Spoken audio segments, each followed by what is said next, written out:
Hello and welcome to the Vandy Sports Podcast. I am your host, Chris Lee. Our guest today, George Plaster of Nashville Sports Radio. This episode sponsored by the Well Coffee House, a Nashville area coffee house that provides fresh roast coffee along with house-made pastries. There are 4 locations to serve you in the Nashville area. Those are in Brentwood, Green Hills, downtown, and Bellevue. You can find more information at wellcoffeehouse.org. The Well Coffee House, where coffee changes lives. We also thank our co-presenting sponsor, Wellspire, Nashville's Learning and Development Center, which is located in the Gulch. Our news presented by Sutherland & Belk, a family-owned injury law firm. If you or a loved one has been hurt in an accident, call Taylor or Russell at 615-846-6200. See what your rights are and if they can help. Saban Lee has been named SEC Player of the Week. He scored 25 points in a win over Buffalo last week while adding 4 rebounds, 4 assists, and 2 steals. The guest line presented by our friends at Boll and Branch, started by Vanderbilt graduates Scott and Missy Tannen. I've slept on these sheets for years. They're amazing. Had no clue how comfortable they could be till I got them. They are fair trade certified, which means they are made under safe conditions by men and women treated and paid fairly. Try them for a month. You can return them for free, but you want to. Once you get the sheets, get the mattress, which was voted the best mattress of 2018. Go to bollandbranch.com, enter the promo code Vandy, and get $50 off your first set of sheets. And by the way, it is Christmas season. If you're looking for a great gift for someone, I recommend them. We have done that ourselves and given those as gifts and found that was a well-received gift, so I recommend that you do the same. George Plaster joins us now for our weekly chat. George, hope you're doing well. I am doing well, and I hope you are, and I hope everybody is enjoying the Christmas season. And the almost snow. Well, yeah, it's always almost here. Yes. I used to wish for nothing real major, just something that would tear down a radio tower for about 2 or 3 days, and it never happened. I think we lead the nation in 35-degree rain. I think you're right. Although I do remember one, this was in 93, and I was driving down to Ruston, Louisiana to do a game and got caught in an ice storm and had to stay in Memphis for about 3 days. And that's one. Excuse me, that was my phone. That was not very professional. That was me dropping it. But suffice it to say that I remember that one really well. Yeah, when was the Nashville ice storm? Was that was about then? That was somewhere between there, maybe 95-ish? Chris, I want to say it was 93, it may 94. Have been. Yeah. Somewhere in there. It was about a 4-day obstacle course in this city. I do remember that. Well, let's talk sports. When you get calls on your show that are Vanderbilt related, what are people talking about right now? The decision not to make a coaching change. Yeah, I figured. That's on everybody's mind. It's been a while since I've seen the fan base so down, so angry, whatever words you want to use. They just are. No, you're right. Feeling, yeah. There's a little bit of a feeling of hopelessness in the whole deal. And when you look at what they've got coming back next year, and in particular, the lack of a quarterback,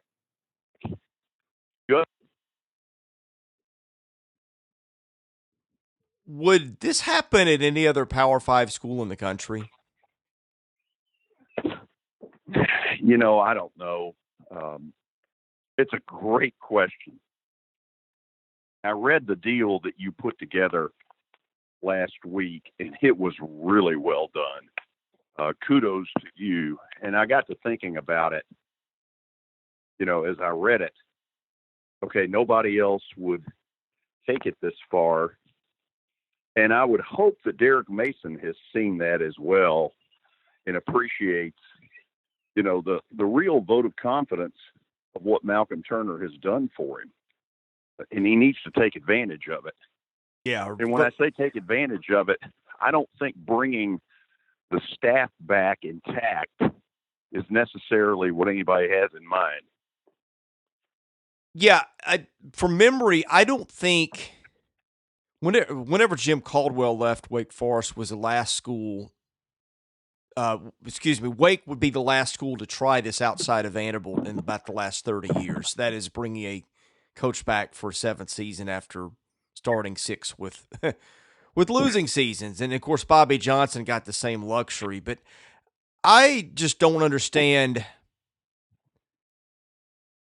and I don't know all the details, how you springboard this into creating excitement about a program that you're allegedly trying to rebuild. Well, I don't think you do. Certainly, I think it'd be very hard to get anybody excited going into next year. I think the only way you do that is to show some pretty obvious improvement, which is what he's going to have to do anyway if he's going to save his job. Yeah, I've said this on numerous podcasts. I keep running into dead ends and running out of answers. And so with that, let's talk basketball. Thoughts on what Jerry Stackhouse has done? I guess there hasn't been a whole lot more to talk about since we last did the podcast. The Buffalo game, it may have been after, I don't remember, but the last one they put out there was at least very encouraging. Yeah, I mean, that's a pretty good Buffalo team that they dismantled. It's a very encouraging sign coming off kind of a lackluster Tulsa game, 10 days ago or whatever it was. And now they get Liberty right at the end of exams. Liberty is a team that probably a lot of people don't know much about, but Lipscomb fans certainly know about Liberty, for it was that school that cost Lipscomb an opportunity to go to the NCAA tournament less than a year ago. I was at the game. It was the ASUN final over at Allen Arena, and the fire marshal must have had the day off because they packed about 5,600 people in a gym that seats about 5,000, and Liberty showed a level of poise in that game that was really impressive. Then they went on in the NCAA tournament to represent the ASUN. So this will be a really good test. Their coach is extremely good. McKay is a well-recognized and well-respected figure in the coaching community. They will be a tough out. Yeah, Richie McKay's had an odd coaching career. He was in Mexico about 15 years ago, took them to an NCAA tournament or two. But, yeah, it's weird because Liberty was really Vanderbilt's last hurrah a year ago. Darius Garland got like 33, 35 points, something like that. Vanderbilt got a win that at the time was a really good one. I don't think anybody knew how good it would be, but so much has changed in a year. But they've got a run now of about 5 games in a row where Loyola Chicago, that's at a neutral site. Ken Palm's got that as a toss-up. In fact, I'm looking at this. This is crazy. I don't know that I've ever seen a string of games like this. According to Ken Pomeroy, Vanderbilt's a 14-point favorite over UNC Wilmington. Literally every other game on their schedule is a 1-point game one way or the other of their next 5. Wow. Well, what they've done, or at least what they appear to have done, is said, okay, we're going to try to get this team some confidence early and then start to ratchet it up a little bit as we get ready for SEC play, because all of us know what's coming in. As I throws late, and the question is, does Vandy have enough horses, to be respectable? I don't know the answer. None of us really do. We're hopeful. What we've seen so far, we like. This team plays hard, seems to really have an emphasis on the defensive side of the court, and they're going to need to, because they're going to struggle to score, and we all know that. I've made this reference that Aaron Neesmith may have to be this side of Michael Jordan. He's really a good player, And you know full well that when SEC teams start doing their scouting reports, it's going to be, look, anybody but him. He's not going to be the one that beats us. Well, you say you know what's coming. I would have said that before the season, too, but the league honestly has been a bitter disappointment so far. It's taken on a ton of bad losses. I said before the season, I think the best case scenario for them is just escaping the cellar. If you can do that, you've done something. I look up now, the landscape ahead of them, there's a clearer path than I would have thought. I mean, I'm looking at Ken Palm right now, and he's got Vanderbilt and Texas A&M tied for last place, but he's got Vanderbilt, I guess, by fractions of wins actually ahead of A&M. So there's that. I saw South Carolina Sunday. I've seen Carolina, I think, the last two Sundays. They've not looked good at all. Missouri gets a 26-point or win or a loss to Charleston Southern, is a 26-point favorite. Really, Kentucky's going to be Kentucky, despite the Evansville loss. That's going to be a good team. Auburn's unbeaten. Tennessee's going to be good. LSU's probably going to be good. Arkansas, Florida's shown some things. But, man, from there on, outside those six or so, I don't see a lot of world beaters in this league. Yeah, I don't disagree with you. I guess the only, asterisk I would put by it is it's November and early December basketball, and things can change a lot. But you're right. It doesn't look as daunting, doesn't feel as daunting as it might have before the season started. Throw the guards out, because I think we both know what Neesmith is. I think Saban Lee's been encouraging. Scottie Pippen, I don't know if he can defend, but has shown some things on the offensive end. What, from a personnel standpoint, has encouraged you the most outside of those kids? I was going to say not much, but Maxwell Evans has shown flashes of things that might be encouraging.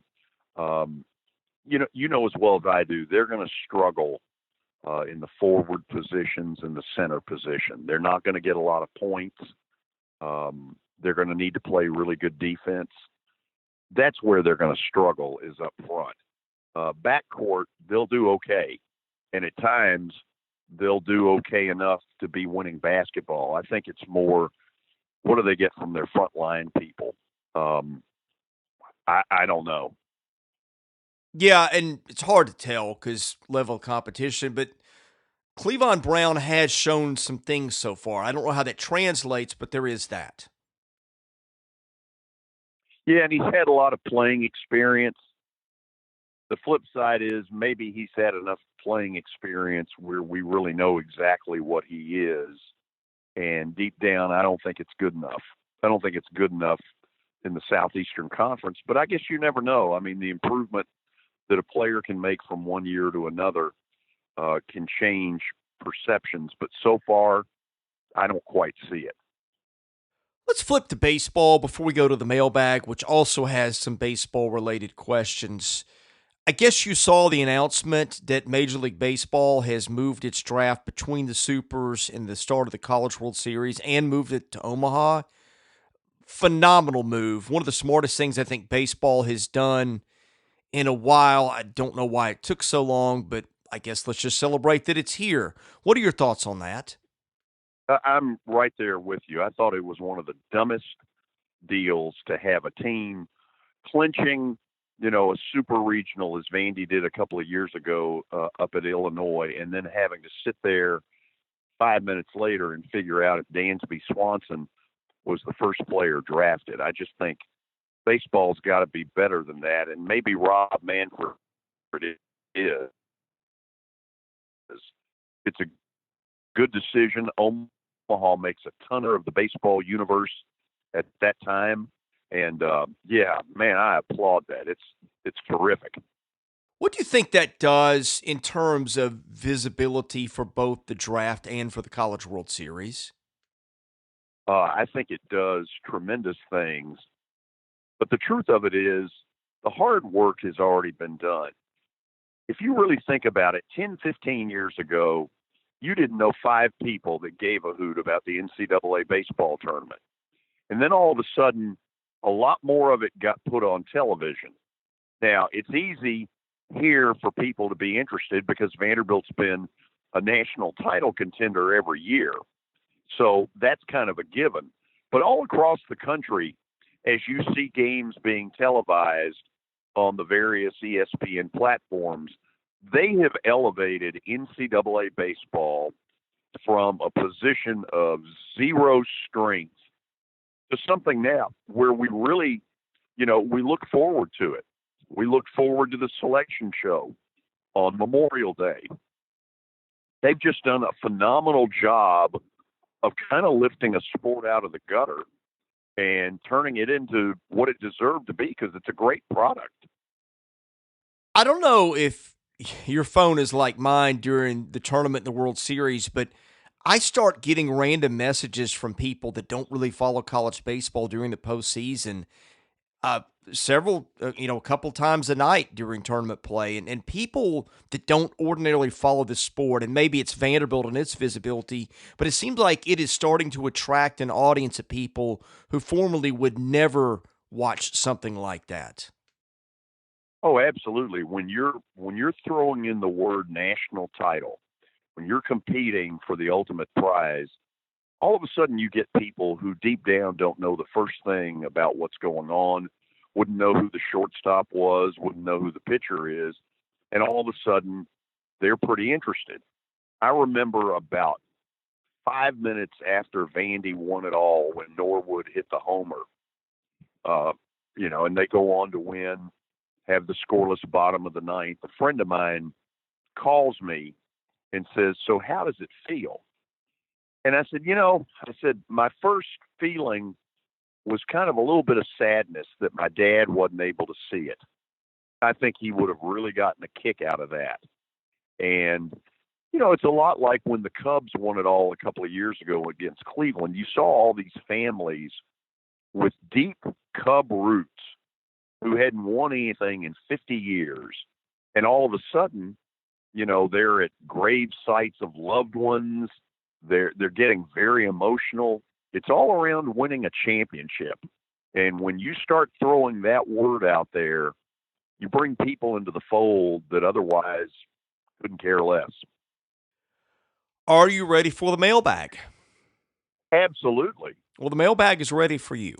So here we go. I was afraid of that. It is sponsored by Vanderbilt fan Josh Minton, an independent insurance agent operating out of Brentwood. If you're looking for a one-stop shop to take care of your insurance needs, Josh has you covered. You can call him at 615-933-1979. Email him at josh@hqinsurance.com. Follow him at Joshua Minton HQ or at facebook.com JD Minton HQ. He's my insurance agent. Give him a try. Tell him you heard about it here. HMHS asks, if you were the AD, how would you conduct a search for a head coach in any sport? Would you hire a search firm and follow its lead? Would you assemble a selection committee that includes former players in that sport? Would you keep things close to the vest and pretty much do the search yourself?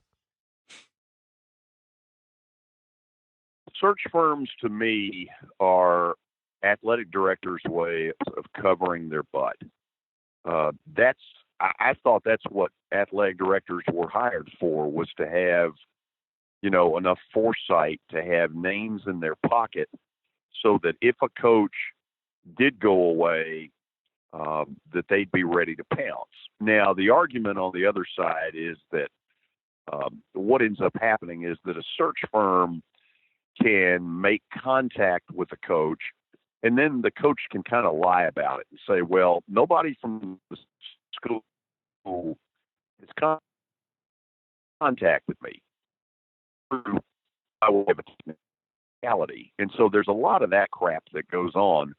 In the end, it's a big expense, and there are only a few of them out there that know anything about their particular sport. And even that doesn't guarantee you're going to get it right any more than the AD getting it right. I've seen it done every way under the sun. I've seen committee. I've seen athletic. Roy Kramer was the obvious. I mean, he conducted this stuff like some sort of a Russian military camp where nobody was to know anything about any of his searches. And he had some strange deals where he met people in places you'd never believe. Um, Sometimes that was effective, and then one time it was Richard Schmidt. So, it's not a perfect science. I like the way you put that. Give us a story from that. Like, where did he meet people? What kind of links did he go to keep that a secret? Oh, it was stuff like South Dakota or North Dakota. Um, there was one deal where he went to meet a coach, and I was able to find out about it. And I really took great pride the next day in just busting it loose and saying, here's where Roy Kramer was last night. And it wasn't to go to the opera. It was to see Coach blank blank. And I really felt like I'd accomplished something because he was really good at not showing his cards whatsoever. Search committees exist for a lot of the reasons that you had mentioned, and I think the plausible deniability and the being able to kick tires on coaches is a good thing. On the other hand, they seem to just really be incestuous. They sometimes pass off candidates to schools that I'm not sure they're serving the school's interests as much as they are serving someone else's. Um, Agree or disagree with that? Completely agree with it. I think what you end up with are scenarios where an athletic director gets hired because of a search firm. He feels beholden to the search firm, thus hires him for his first big coaching search. And then the search firm, oftentimes will be trying to do a favor to somebody who maybe has done them a favor at some point. And so it really gets kind of silly when it comes to that kind of stuff. Well, I would think the other benefit of a search firm would be to tell you stuff that you really can't get on a candidate, like a coach has a drug or a drinking problem or chases cheerleaders or something like that. And I wonder how often those firms actually give you that type of information. That's a great question. I have no idea because I've never really had any contact with a search firm. But that's a really good point you've raised. Is that there's background stuff that you're trying to do, and in particular in this day and time, background checks are really important. Yeah, no doubt. And it's amazing, like, privately, how much stuff you hear about coaches and things like that. And, why wasn't this guy hired? Well, he's got an issue and it's this or such and such. But it also begs the question of how valuable the search firms are when people like you and I know stuff like that. Well, yeah, because in the end, search firms are also just people. They're people who have decided that they wanted to go into this field. Some have a really good working knowledge of the college landscape. Others don't know if a football or a basketball is pumped or stuffed. And some of it's pretty comical at times. But you also have to realize that no matter how you do this stuff, coaching searches are a crapshoot. Listen, if Duke had if their fan base had their way, in the third year, Mike Krzyzewski would have been fired. I remember going in; it was the first college basketball game that I ever did on radio, and it was the start of Coach K's third year, and we were going to play them,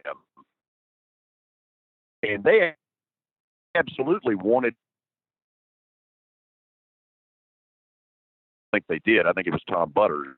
Just say it had been a search firm that had brought him in, and Duke didn't show the patience. And after 2.5 years, you label Mike Krzyzewski as a failure. Well, now you can turn around 30 some odd years later and say, well, anybody could see that it was going to work. Well, back then, it wasn't quite as easy. So there are a lot of variables to these coaching searches and whether a coach ends up being successful at one place. Just because he doesn't work at one doesn't necessarily mean he's a permanent failure. The dictionary definition of that is Joe Torre with the Yankees. Yeah, no doubt about that one. Uh, Bill Belichick would be another, by the way. Door Kings Yeah. says, what kind of grade do you give Dansby Swanson for his Braves career so far? I would go with B- at this point. You know, I wonder if Dansby is ever going to be the star that being picked in, first overall in a draft would suggest that he is. Here's the thing, though. Every time it seems like he's getting going, an injury will stop a lot of progress. I thought a year ago, one of the things that he was doing really well was taking the pitch and driving it to right center up the alley. And his batting average was higher. His defense has been there all along. His defense is way closer to an A. But every time that he seems to get on a roll, something will happen injury-wise that sort of sets him back a little bit. As it is, I don't buy all this stuff that the Braves are going to get Francisco Lindor, and that rumor's been out there for a while. I don't buy that one for a minute. I think they're very happy with Dansby because he does the most important thing at shortstop. He makes all the plays. Mr. Vandy says, what do you think about the pickup of Cole Hamels by the Braves? My initial reaction is a little bit lukewarm. However, Hamels really did well a year ago until he got hurt. He's basically an innings eater that's designed to be a better model than Julio Teheran, and he probably is. There's still some things to determine with the Braves. They're off to a really good start in their offseason, but the fact of the matter is, if they don't get Josh Donaldson re-signed, and right now I think it's less than 50-50 that they do, then you got to show me what the next move is. How do they go about skinning the cat if that doesn't happen? And if I was going to throw maybe one guess out there, if they don't sign Josh Donaldson, it would not shock me if they make a run at Marcell Ozuna as a power bat in that lineup. He's available. Doesn't look like the Cardinals are going to re-sign him. This is just another one of these pull one out of you-know-what that probably won't ever happen. Well, and I guess if they do that, then Ozuna obviously is an outfielder. I guess they stick Austin Riley at third with Johan Camargo as the emergency plan there, if that's what they do. And I guess that presumes if Donaldson doesn't go, are the Nationals the front runner at this point? Probably just because they've won the title, but I could care less about that. The team that I'm rooting for is plenty good enough. We're close. I know we're close. We may be one big piece away from knocking the door down. They're going to knock this door down in the next 2 to 4 years, and I can't wait to see it. The signing of Hamels, in a weird way, reminds me a little bit of what the Dodgers did with Rich Hill. Now, Hill's a better pitcher at this stage of his career when the Dodgers signed him than Hamels is, but I think Hamels has had like 13 or 14 consecutive years of 140 innings and a 4.30 ERA or something like that. You put him, okay, as like a 2 or 3, then obviously it's not what you want, but as a 4 or 5, he plays well. And the thing with the Dodgers is they've just used that DL to shuffle guys on and off, and they always find guys to put out there. I wonder if that plays well with all the young arms that the Braves had, and that it allows somebody to emerge somewhere potentially. Yeah, I mean, look, they're hoping that somebody like Kyle Wright steps up to a new level. And, they've got every reason to think that could happen. A year ago, nobody was overly sold on Max Fried. I'll admit I was. I always thought his stuff was electric. But from an organizational standpoint, they really didn't know what to expect. and then all of a sudden he becomes a 17-game winner. Admittedly, he got a lot of run support, but the bottom line is they've got 3 or 4 people that they're hoping one of them steps up. Sean Newcomb is one of them that this spring training is going to be vital for him, because I think it's going to be put up or shut up time for a guy that's got great stuff, and it's time for him to really put it all together. Last question from Door Fan. This is regarding the college football playoff. He wants to know your picks for the winners of the first 2 games and then the national title winner. LSU and Clemson, and I think LSU wins the national title simply because they're going to have the home field. I went to and I think it's 2007 national title game between LSU and Ohio State at the Superdome. And I can tell you that night, it was such a clear advantage for LSU. It was a home game. And they have won a bunch of national titles in New Orleans. If you look, I think I'm right that all of their football national titles have been in New Orleans. On the Clemson front, I just think they've been laying in the weeds now for about a month and a half. Dabo has cooked up all this, nobody wants us, we're being disrespected. And I think they just go in Arizona and take care of business. I think it's a really intriguing playoff. I think both the matchups are interesting games. Clemson football reminds me a little bit of Vanderbilt baseball, that some years they're a little, I don't want to say underwhelming because they're very good, but maybe not clicking on all cylinders till they get to the postseason.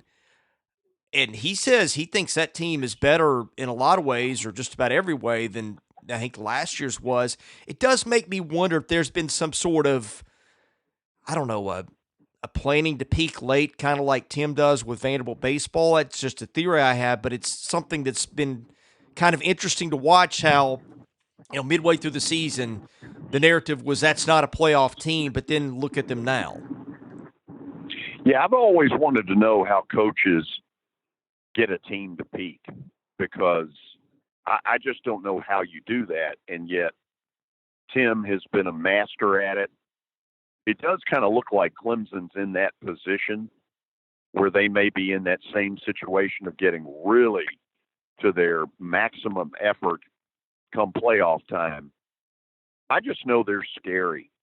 I look at them and I don't see, now, again, you have to take all of this with a grain of salt.